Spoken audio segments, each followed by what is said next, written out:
Hello students, my name is Jatinder Kaur. In this video, we are going to learn geography of class 6 and the chapter is maps. So let's start. Our first topic is what is a map? Map क्या होता है?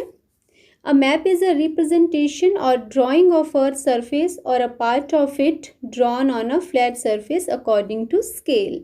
जब हम अर्थ या इसके एक part की एक फ्लैट सरफेस के ऊपर ड्राइंग बनाते हैं तो उसे मैप कहा जाता है और ये ड्राइंग स्केल के अकॉर्डिंग बनाई जाती है। स्केल क्या होता है उसको हम आगे स्टडी करेंगे। यहाँ पे हमें वर्ल्ड मैप का एक एग्जांपल दिया गया है। इसमें हमने अर्थ की एक ड्राइंग बना दी है फ्लैट सरफेस के ऊपर। Why do we need maps? हमें मैप्स की ज़रूरत क्यों होती है? A globe is useful when we want to study the earth as a whole. तो जब हमें पूरी अर्थ की एक साथ स्टडी करनी होती है तो उस टाइम पे ग्लोब हमारे लिए ज़्यादा यूजफुल रहता है। लेकिन when it comes to study a part of earth like a country, state, district, town and villages, maps are more useful. लेकिन जब हमें अर्थ के किसी एक पार्ट की स्टडी करनी होती है, जैसे किसी कंट्री की, किसी स्टेट की या किसी डिस्ट्रिक्ट की, तो उस टाइम पे जो मैप होते हैं वो हमारे लिए ज़्यादा यूज़फुल रहते हैं। They provide more information than globe. तो जो मैप होते हैं वो हमें ग्लोब से ज़्यादा इन्फॉर्मेशन प्रोवाइड कराते हैं। When many maps are put together we get an atlas. तो जब बहुत से मैप को एक साथ रख दिया जाता है तो उसे एटलस बोला जाता है। दूसरे शब्दों में हम कह सकते हैं an atlas is a book of maps. Different types of maps. Maps के कौन कौन से टाइप्स होते हैं? तो मैप के मेजर 3 टाइप्स होते हैं: physical maps, political maps and thematic maps. Physical maps क्या होते हैं? Physical maps are also known as relief maps. तो फिजिकल मैप्स को रिलीफ मैप भी बोला जाता है। In this types of maps natural features of the earth are shown. तो इस तरह के मैप्स में अर्थ के जो नेचुरल फीचर्स होते हैं उनको दिखाया जाता है। नेचुरल फीचर्स जैसे mountains, plains, plateau, river, oceans. तो इस तरह की जो चीज़ें जिन मैप्स में दिखाई जाती हैं उन्हें फिजिकल मैप बोला जाता है। जैसे हमें यहाँ पे इंडिया के फिजिकल मैप का एग्जाम्पल दिया गया है, जहाँ पे इंडिया के जो फिजिकल फीचर्स हैं वो दिखाए गए हैं। इसमें हिमालयाज़ दिखाए गए हैं, डेजर्ट दिखाया गया है और जो प्लेट्यू है वो दिखाया गया है। तो ये इंडिया का फिजिकल मैप है। नेक्स्ट टाइप है political maps. Political maps show different countries, states, cities, towns and villages with their boundaries. तो जो मैप हमें अलग अलग कंट्रीज़ को दिखाते हैं, अलग अलग स्टेट को, सिटीज़ को, टाउन्स को दिखाते हैं, उनको पॉलिटिकल मैप बोला जाता है। जैसे example political map of world and political map of India. तो आगे हम इनको देखते हैं। यहाँ पे हमें पॉलिटिकल मैप ऑफ वर्ल्ड दिया गया है, तो इसमें हम अलग अलग कंट्रीज़ को देख सकते हैं। ये पॉलिटिकल मैप ऑफ इंडिया है, इसमें आप इंडिया की अलग अलग स्टेट्स को देख सकते हैं। तो ये इंडिया का पॉलिटिकल मैप है। नेक्स्ट जो टाइप है वो है thematic maps. Maps focusing on specific information are called thematic maps. जिन मैप्स में कोई स्पेसिफिक इंफॉर्मेशन दी जाती है उन्हें थीमेटिक मैप बोला जाता है। जैसे रोड मैप्स हो गए और रेनफॉल मैप हो गए। यहाँ पे एक रोड मैप दिया गया है जिसमें इंडिया के नेशनल हाईवेज़ को दिखाया गया है। तो ये एक स्पेसिफिक इंफॉर्मेशन प्रोवाइड करा रहा है, एक स्पेसिफिक थीम के ऊपर बनाया गया है, इसलिए इसको थीमेटिक मैप बोला जाता है। ऐसे ही रेनफॉल मैप है, ये शो करता है कि इंडिया के अंदर अलग अलग रीजन में जो रेनफॉल का डिस्ट्रीब्यूशन है वो कैसा है। तो एक स्पेसिफिक इंफॉर्मेशन दे रहा है, स्पेसिफिक थीम के ऊपर बनाया गया है, इसलिए इसको थीमेटिक मैप बोला जाता है। नेक्स्ट टॉपिक है कंपोनेंट्स ऑफ मैप। मैप के कौन कौन से कंपोनेंट्स होते हैं? तो मैप्स के मेजर 3 कंपोनेंट्स होते हैं: distance, direction and symbol. Distance. Maps draw the entire world और a part of it on a sheet of paper. जो मैप हैं वो क्या करते हैं कि पूरे वर्ल्ड को पेपर की एक छोटी सी शीट पे ड्रॉ कर देते हैं। To do this maps are drawn to reduce scales. तो हम पूरे वर्ल्ड को एक छोटे से पेपर में उतनी डिस्टेंस के अकॉर्डिंग नहीं दिखा सकते हैं, तो उस टाइम पे हम स्केल का यूज़ करते हैं। स्केल क्या होता है? Scale is the ratio between the actual distance on the ground and the distance shown on the map. तो स्केल क्या होता है? स्केल वो रेशियो होता है जो रेशो होता है एक्चुअल डिस्टेंस और जो डिस्टेंस हमने उसकी मैप के ऊपर में दिखाई है उन बीच का जो रेशो होता है उसे स्केल बोला जाता है। जैसे एग्जाम्पल, जैसे 1 centimetre on the map is equal to 5 kilometre, कि अगर मैप के अंदर दो प्लेसेस के बीच का डिस्टेंस हमें 1 सेंटीमीटर दिखाया गया है तो एक्चुअल में उन दो प्लेस के बीच का जो डिस्टेंस होगा वो 5 किलोमीटर का होगा, तो इसे ही स्केल बोला जाता है। A scale helps in calculating the distance between any two places on a map। तो जो स्केल होता है वो हमारी हेल्प करता है कि हम मैप के ऊपर किन्हीं भी दो प्लेसेस के बीच के डिस्टेंस को कैलकुलेट कर सकते हैं। On the basis of the scale, the maps can be classified into small scale map and large scale map। तो स्केल के बेसिस के ऊपर भी हम मैप्स को दो टाइप्स में क्लासीफाइड कर सकते हैं, एक होते हैं स्मॉल स्केल मैप और दूसरे होते हैं large scale maps. Small scale maps क्या होते हैं? When large areas like continents और countries are to be shown on paper, small scale is used. जब हमें किसी लार्ज एरिया को एक पेपर के ऊपर दिखाना होता है तो उस टाइम पे हम छोटे स्केल का यूज़ करते हैं, तो उसे बोला जाता है स्मॉल स्केल मैप्स। जैसे एग्जांपल देखते हैं, 5 centimetre is equal to 500 kilometre. मतलब कि पेपर के ऊपर जब दो जगह का डिस्टेंस 5 सेंटीमीटर दिखाया गया है तो मतलब एक्चुअल में उनके बीच का डिस्टेंस क्या है? 500 किलोमीटर है। तो हमने इतनी ज़्यादा डिस्टेंस को एक छोटे स्केल में पेपर के ऊपर दिखा दिया है, तो इसको स्मॉल स्केल बोला जाता है। जैसे एग्जाम्पल दिया गया है वर्ल्ड मैप का, यहाँ पे हमने पूरी अर्थ को एक छोटे से पेपर के ऊपर दिखाया है, तो जहाँ पे हमने एक स्मॉल स्केल का यूज़ किया है। वैसे लार्ज स्केल मैप्स क्या होते हैं? When a small area like a village or a town is to be shown on paper, then a large scale is used।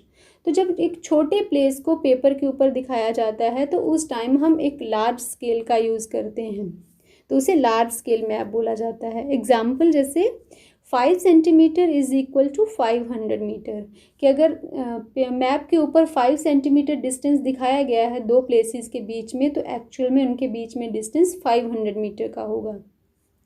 तो जहाँ पे अगर हम कंपैरिजन करें लार्ज स्केल और स्मॉल स्केल मैप्स में, तो जो स्मॉल स्केल मैप्स थे वहाँ पे हमने 5 centimetre is equal to 500 kilometre माना था, मतलब बहुत ज़्यादा डिस्टेंस को हमने छोटे से स्केल से दिखा दिया था। लेकिन वहीं यहाँ पे क्या है, यहाँ पे 5 सेंटीमीटर हमने 5 centimetre is equal to 500 metre लिया है, तो यहाँ पे हमने एक बड़े स्केल का यूज़ किया है, इसलिए लार्ज स्केल मैप्स हैं।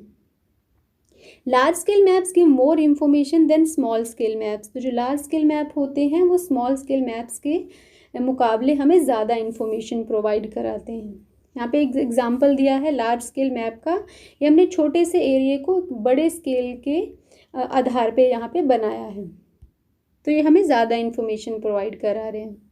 सेकेंड कॉम्पोनेंट है मैप का, वो है डायरेक्शंस।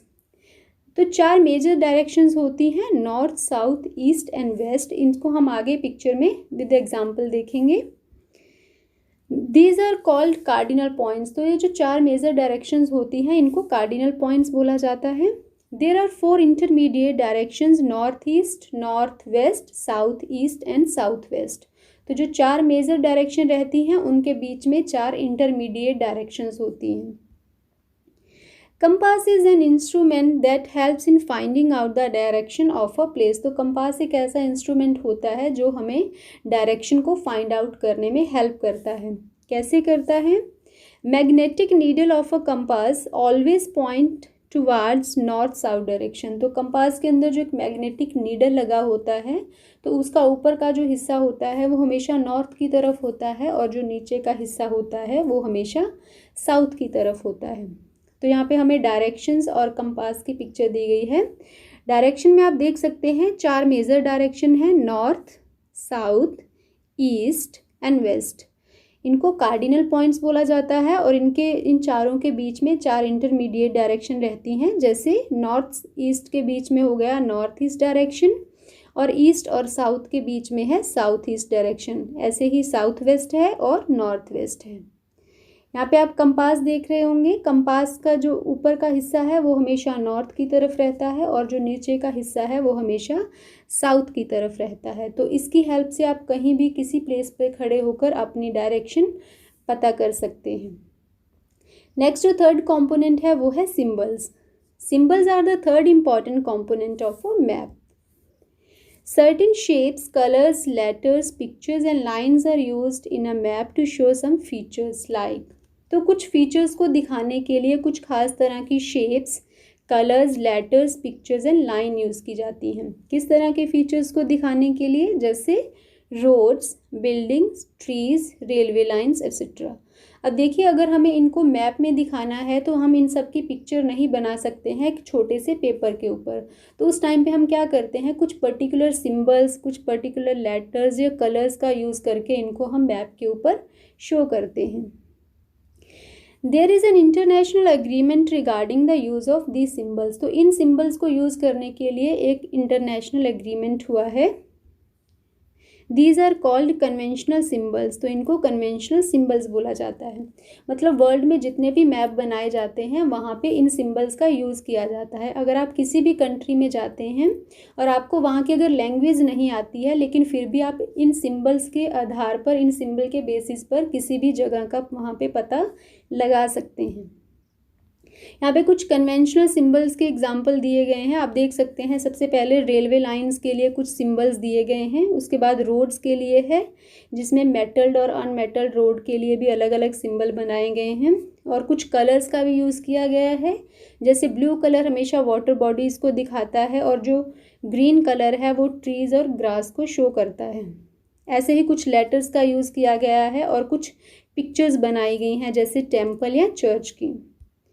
तो यहाँ पे हमें इन सिंबल्स का यूज़ करके एक मैप बनाया गया है, उसकी भी एग्जांपल दी गई है. तो यहाँ पे आप देख सकते हैं कि जहाँ पे ब्लू कलर दिखाया गया है वहाँ पे क्या है, वाटर बॉडीज़ हैं. यहाँ पे देखिए, यहाँ पे ब्लू कलर है, मतलब यहाँ पे कोई टैंक है और ये रिवर है. ऐसे ये ग्रीन कलर में, मतलब यहाँ पे ट्रीज़ हैं. और ये जो स्क्वायर दिए गए हैं, मतलब यहाँ पे कोई सेटलमेंट है, कोई घर बनाए गए हैं. ऐसे यहाँ पे RS लिखा हुआ है, तो ये क्या है, रेलवे स्टेशन है. Next is sketch. स्केच क्या होता है? A rough drawing drawn without a scale is called a sketch. तो जब एक रफ ड्राइंग बनाई जाती है किसी चीज़ की और जिसमें स्केल का यूज़ नहीं किया जाता है, उसको स्केच बोला जाता है. A sketch is a drawing mainly based on memory.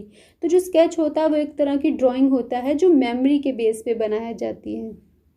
जैसे एग्जाम्पल, drawing showing the way to your friend's house. मतलब अगर आपको अपने फ्रेंड के घर तक का रास्ता दिखाना है, उसको शो करना है पेपर पे, तो आप अपनी मेमोरी के बेस पे कुछ रफ उसका स्केच बना देते हैं जिसमें आप किसी स्केल का यूज़ नहीं करते हैं. प्लान क्या होता है? A plan is a drying of a small area on a large scale. तो जो प्लान होता है एक छोटे एरिया का लार्ज स्केल पे हम उसकी ड्राइंग बनाते हैं, तो उसे प्लान बोला जाता है. जैसे एग्जाम्पल, जैसे किसी हम घर का प्लान बनाते हैं तो उस प्लान में हम पूरे घर के जो रूम होते हैं, जितना भी एरिया होता है, उनको स्केल्स के अकॉर्डिंग पेपर के ऊपर शो करते हैं. It gives more information like length and breadth of a room. तो ये हमें बहुत ज़्यादा इन्फॉर्मेशन देता है, जैसे कि हम इसकी हेल्प से किसी रूम की ब्रेथ और जो लेंथ है वो भी पता कर सकते हैं. This can not be shown in a map but can be shown in a drawing called plan.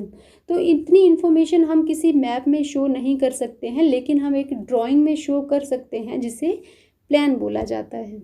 यहाँ पे हमें एक प्लान की पिक्चर दी गई है. यहाँ पे आप देख सकते हैं बेडरूम का, डाइनिंग रूम का, लिविंग रूम का, सबका एग्जैक्ट स्केल के अकॉर्डिंग ही ड्राइंग बनाई गई है और आप इसकी हेल्प से उनकी जो लेंथ और ब्रेथ है वो भी पता कर सकते हैं. ओके स्टूडेंट्स, यहाँ पे हमारा चैप्टर कंप्लीट होता है. Thanks for watching.